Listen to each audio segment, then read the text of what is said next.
Seguimos con más aquí en las noticias de la mañana del Heraldo Televisión y el Pleno de San Lázaro avaló el nombramiento del diputado Sergio Gutiérrez Luna como nuevo presidente de la mesa directiva tras el fallecimiento de la maestra Ifigenia Martínez. La decisión fue aprobada con 420 votos a favor de todos los grupos parlamentarios. Los legisladores aceptaron las modificaciones propuestas por Morena.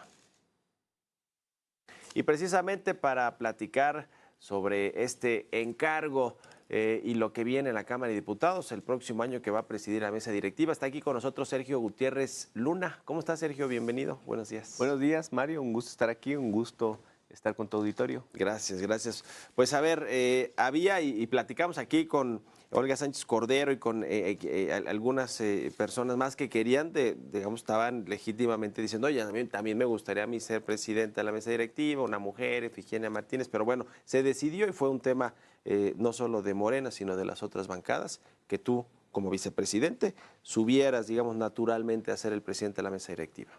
La ley establece que el primer año le toca la presidencia de la Cámara al grupo mayoritario, es decir, a Morena. La propuesta de Morena es la que, digamos, avalan o deben avalar o pueden avalar los otros grupos parlamentarios. Al interior de Morena se hizo una valoración y mis compañeros, compañeras apoyaron la idea de que pudiera yo ir a la presidencia y la diputada Dolores Padierna a la presidencia, que era la que yo tenía, y en esa fórmula ir juntos para hacer la propuesta. Fue avalada, como tú lo dijiste, por 420 votos, que fue unanimidad. Todos los partidos políticos, todas las fracciones vieron bien que pudiera yo estar ahí, porque habrá que recordar que este mes de septiembre estuve presidiendo varias sesiones, algunas sesiones, y ellos vieron con buenos ojos el trabajo que habíamos hecho en esa conducción. Les dio confianza y nos dieron el voto para estar ahí. Yo les agradecí y les dije que íbamos a estar actuando en el mismo sentido, con neutralidad, con imparcialidad, tratando de que fluya el proceso parlamentario y que no les íbamos a fallar. Y con eso pues ya arrancamos el mismo día de ayer y hoy tenemos una sesión también intensa y vienen otras reformas. Es decir, trabajo hay y mucho. Sí, no, y mucho. Y ya decíamos aquí antes de entrar a la entrevista, es la aprobación de los trenes de pasajeros, de todos estos proyectos de trenes de pasajeros que hay en el gobierno federal, y vendrán algunas otras que van a recibir del Senado, las leyes secundarias de la reforma judicial. A ver, platícanos de los pendientes, porque trabajo hay y mucho en este inicio de legislatura. Pero empiezo con esta que aprobamos ayer, la reforma en materia ferroviaria, porque hay que destacar, y quiero destacar, y lo he estado haciendo, que fue aprobada por unanimidad, que también es importante. ¿Qué estamos haciendo desde Morena? También construyendo los consensos, dialogando con la oposición, tratando de buscar coincidencias para... ahí sí no mayoritearon a la oposición. No, a ver, nuestro trabajo también es dialogar permanentemente, que se tenga la fuerza para hacerlo solo. Creo que lo sano es llegar a acuerdos. Vamos a esperar que lleguen las reformas de las leyes secundarias sobre el Poder Judicial, que están en el Senado, pasarán hoy al Pleno del Senado, esperamos que lleguen entre mañana y pasado a Cámara de Diputados para ya darle el trámite parlamentario, y también estas iniciativas que presentó la presidenta Sheinbaum sobre género. Estaremos procesándolas en estos días también. Las de género. Y te decía esta de las leyes secundarias, que el Senado, pues ya están en el Senado, listas para dictaminarse, para llevarse al Pleno, y luego irán a la Cámara de Diputados. Y incluso ahí hay algún tema con unos artículos, si se contraponen o no, cómo se va a elegir al presidente de la Corte, cuánto tiempo va a durar la presidencia de la Corte y cómo va a ir rotando. Pero digamos que pecata minuta, por lo menos de lo que decía Ricardo Monreal, que no es un asunto de fondo, sino lo que importa es la implementación ya y las reglas, ¿no?, de la reforma. Así es, ayer se dictaminó en el Senado, en comisiones del Senado, estas dos leyes secundarias, pasan hoy al Pleno del Senado. Se ha hablado desde ayer del tema de la contradicción esta en el texto constitucional. No es inminente su análisis en este momento. Creo que lo prioritario para nosotros es tener, digamos, el marco normativo del proceso para llevar a cabo la elección de jueces, magistrados y ministros, porque este tema se circunscribe solo a la presidencia de la Suprema Corte, que es algo que habrá de resolverse en las próximas semanas, pero lo urgente, lo necesario, lo importante son estas leyes. Y yo desde la presidencia voy a estar muy pendiente para darles el cauce ahora que lleguen. Esperemos que sea mañana. Tan pronto como mañana. Las suspensiones que hay en el Poder Judicial con respecto a la implementación de la reforma, este tema de la Corte, de los ministros y ministras de la Corte 8, que están a favor de revisar la constitucionalidad de la reforma. Hay quien habla incluso de una posible crisis de constitucional por, digamos, el enfrentamiento entre poderes de la Unión. ¿Qué opinas de eso? A ver, ¿qué sucedió?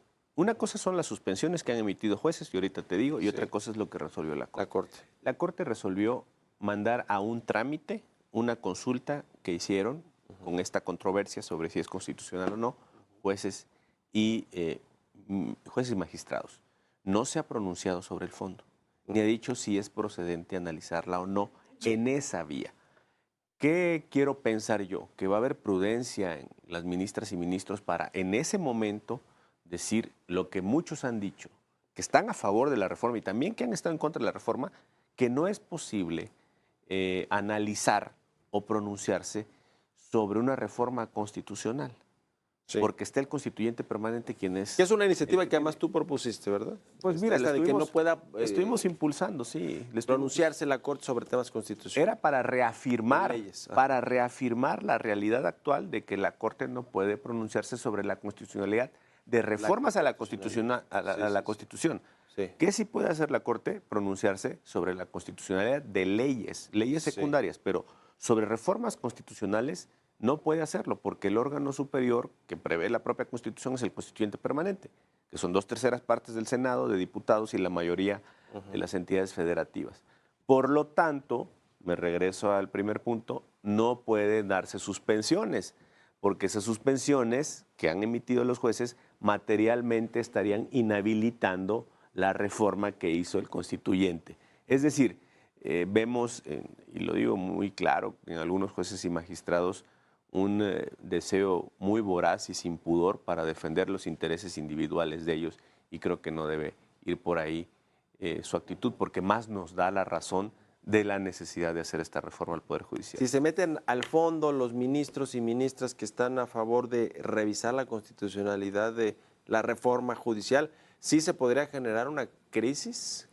Mira, si eso sucediera, que yo no lo veo en el escenario, estarían ellos violando la propia Constitución, estarían poniéndose por encima de todos, y entonces te digo yo, Mario, ¿de qué serviría un constituyente permanente si 8 personas van a decidir finalmente incluso una reforma constitucional?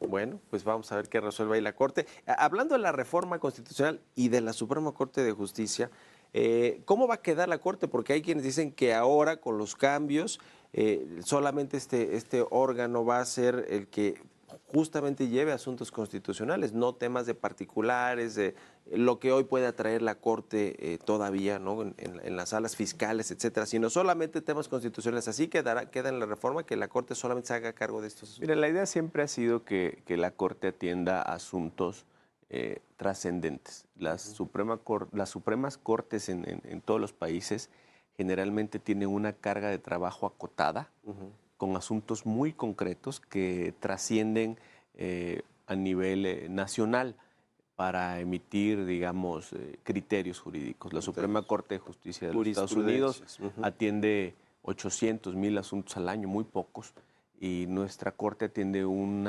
gran cúmulo de asuntos. Vamos a ir en las leyes secundarias dándole cauce a qué va a atender cada órgano jurisdiccional para darle certeza a la ciudadanía que lo más importante, lo más relevante y los criterios que deban de ser, digamos, obligatorios para todos los demás juzgados sean los que establezca esta nueva Suprema Corte. Difícilmente va a cambiar la fecha de elección de jueces y magistrados para junio. Va a cambiar la fecha de elección de jueces y magistrados. Va a ser en junio del próximo año. Vamos a trabajar con mucha intensidad en el Senado, que tiene que emitir la convocatoria. Nosotros, que vamos a aprobar las leyes secundarias, los estados deben de hacerlo también para aprobar sus leyes, homologar sus leyes a la reforma federal e iniciar sus procesos, y no hay marcha atrás, Mario. Hay mucha logística detrás, dinero, recursos. A ver, seguro ustedes han platicado con consejeros del INE o con integrantes del INE y no tienen mucha idea de cómo hacer esas boletas, de cómo hacer toda la logística para una elección tan grande como la de jueces y magistrados. Estamos ante algo novedoso. Tenemos que ir trazándolo y construyéndolo conjuntamente. Evidentemente, el INE tiene un esquema de funcionamiento durante muchos años para armar y organizar elecciones. Esto es algo completamente diferente. Entonces, tenemos que cambiar algunos esquemas mentales para entender que por ejemplo, el diseño de las boletas debe ser de otra forma para entender que el proceso, la difusión, las campañas, que no van a ser como las campañas de los políticos, van a tener otras características. Entonces estamos en un escenario completamente nuevo donde la importancia aquí de todos los que estemos involucrados es justamente entender eso y no traer parámetros de cosas que se hacen actualmente, sino entender que la nueva realidad y la nueva legislación pues, nos obliga o nos pide que tengamos nuevas ideas y nuevas soluciones. El asunto, y lo sabe Sergio Gutiérrez Luna, con respecto a los inversionistas y a la certeza jurídica, al Estado de Derecho, que se respeten los contratos y que cuando haya alguna controversia con el Estado, pues no las lleven de perder porque tienen el control de los jueces o de la Corte o del Tribunal de Disciplina Judicial, van a ser los candados de las personas que elijan o los filtros que pasen por los jueces que van a llevarse a las votaciones, o cómo van a ser esos filtros para que se elijan a los jueces, o sea, para quiénes van a poder participar. Todo eso, a mí me dicen los empresarios y los inversionistas, es lo que ahora están viendo que en estas leyes secundarias quede muy detallado de quiénes van a elegir a los jueces y quiénes van a poder proponerse para ser jueces y magistrados. Primero, el fondo. En Morena no estamos interesados en controlar el Poder Judicial y en Morena estamos interesados en que haya certeza para las inversiones, para los empresarios y para los negocios en México. Esa es una primera idea. A partir de eso vamos a ir trazando la ruta. Entonces, y yo creo que la presidenta Sheinbaum en su mensaje en la Cámara de Diputados, cuando tomó protesta, enfatizó mucho el tema económico, el tema de darle garantía a los inversionistas, a los empresarios, que se iban a generar mayores condiciones para que haya desarrollo económico en regiones, el tema del tratado con Estados Unidos y Canadá.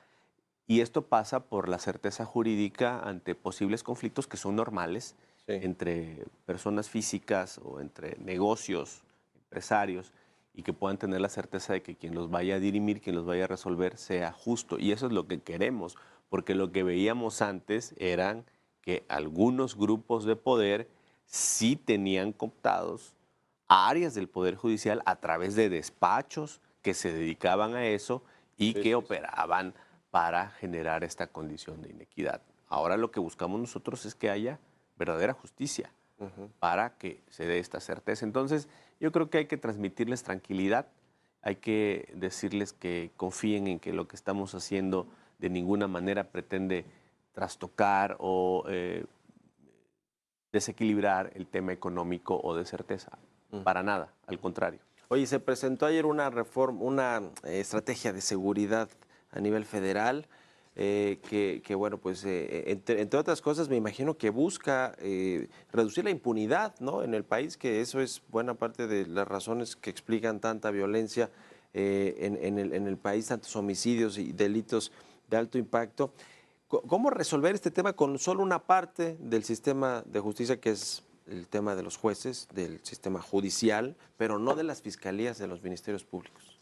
Se ha hablado de la necesidad de la reforma a las fiscalías, sobre todo las estatales. Ahí está el grueso de los temas. Y se va a hacer en un segundo momento. También sería complicado ahorita, Mario, hacer simultáneamente esas dos reformas o transformaciones tan profundas. Creo que hay que iniciar con la judicial, avanzar al tema de procuración de justicia, pero un elemento importante que se señalaba en esta estrategia de seguridad, y yo creo que debe ser el elemento a destacar, es la inteligencia. La inteligencia. Lo que necesitamos son pruebas, elementos, hechos, datos de prueba para armar las carpetas y que puedan ser atendidas debidamente por los jueces. ¿Cómo se hace eso? Con una labor policial. Creo que el secretario de Seguridad, Omar García Harfuch, es alguien que tiene experiencia, que tiene conocimiento, tiene formación, tiene compromiso y sabe cómo hacer las cosas en esa ruta que creo que es la que necesitamos fortalecer y que él ha enfatizado en el tema de investigación, de inteligencia, seguimiento financiero, que es la parte por donde tenemos que pegarle al crimen organizado, a la delincuencia. ¿Y la reforma a las fiscalías para cuándo será propuesta? ¿Después de la elección primera? Pues yo creo que va a ser después de que empiece a funcionar el Poder Judicial con este nuevo esquema. Ya nos entraremos, se empezará a trabajar en el diseño, obviamente, para no estar retrasando el tema, pero sí, es algo que tiene que hacerse. Es inminente. Bueno, pues mucha suerte y mucho trabajo habrá allí en la Cámara de Diputados. Y ahora tú como presidente de la mesa directiva, Sergio Gutiérrez Luna, muchas gracias por haber platicado aquí con nosotros. Al contrario, Mario, un gusto estar aquí en tu espacio. Buenos días a todas y a todos. Estamos en contacto. Gracias a Sergio Gutiérrez Luna. Vamos.